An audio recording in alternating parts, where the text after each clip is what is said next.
Kyle Henderson here at BamaInsider.com alongside Tony Tsoukalas outside of Bryant-Denny Stadium, practice number 9. And I think the theme that continues to emerge is the kicking game.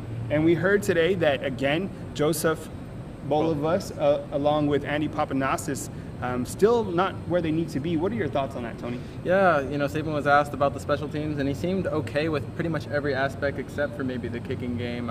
Said the punting's fine, obviously, with J.K. Scott, and then the punt returns coming along. And, Alabama kind of missed some field goals. He said that happened, and that's something that, is a little bit concerning heading into, I think we're 3 weeks away from the opener against Florida State, but it is just the first scrimmage, so I guess there's still time to grow, but it's not what Alabama fans wanted to hear coming out of this first scrimmage. It was also addressed during Nick Saban's press conference that Josh Jacobs has a pulled hamstring. Any other injuries of note?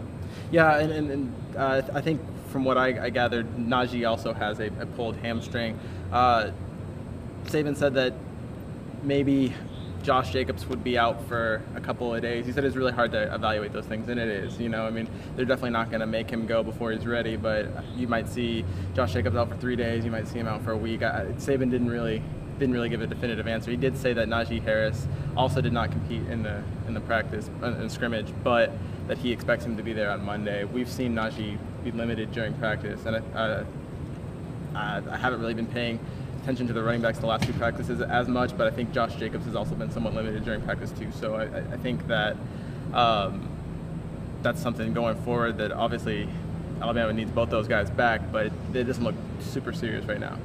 What are your takeaways, at least at this point? I mean, we didn't see the quarterbacks live in action today, but what are your take on Jalen and Tua and how they're progressing now that we're entering practice number 10? So we didn't get to see them, obviously, in the scrimmage, and when we do get to see them, they're just throwing the air.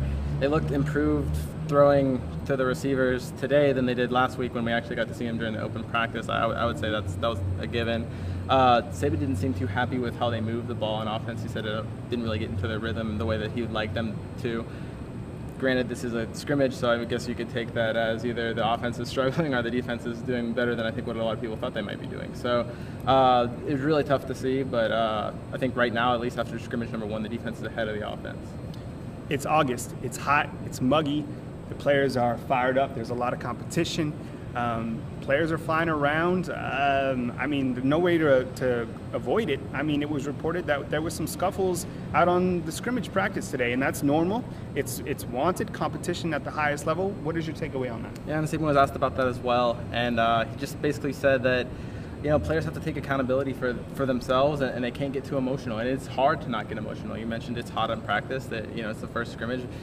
Players want to do well, and they want their teammates to do well, and there might have been a dust-up.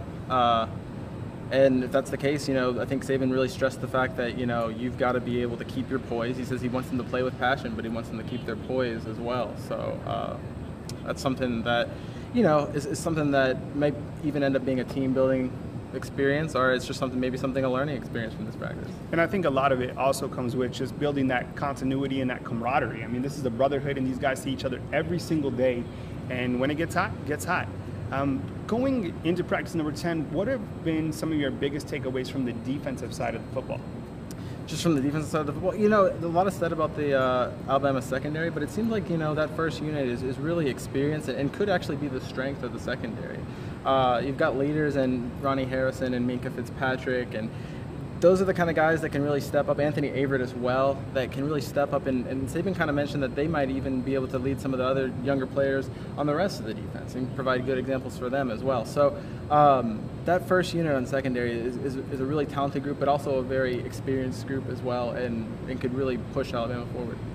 From Bryant-Denny Stadium, my name is Kyle Henderson alongside Tony Tsoukalas. You can catch all our action back on BamaInsider.com. Running a promo which ends Monday. Buy a year, get 6 months free. Buy 1 month, get 100 days free. All that info at BamaInsider.com. From Tuscaloosa, Alabama, Kyle Henderson, Tony Tsoukalas. We'll catch you next time.